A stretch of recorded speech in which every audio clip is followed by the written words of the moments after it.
Los. Maayong hapon sa tanan. Hapon. Salamat kay nag-birthday na jud ko. Kita sa amo. Wala pa jud yung ngana nang may mga okasyon ba nga.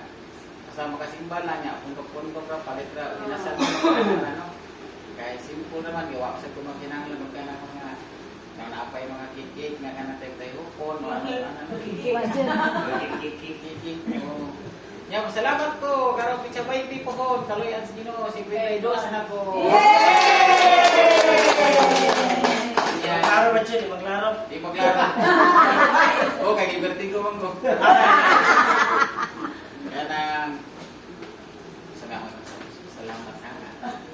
Kana ba dili ba makuha akong kalipay ko ba na loyo sa mga pagsulay na kung na buman sa akong balatian, pero tagaan di ko grasya o kusog sa Ginoo nga nalahutay dinhi sa pag-alagad. So salamat kay sa Ginoo una sa tanan, sa dinhi sa community, sa lalapod sa pag mumana mo mga iyang mga tinunan dinhi sa mga eskwelahan nga i-edumin na gyud sana.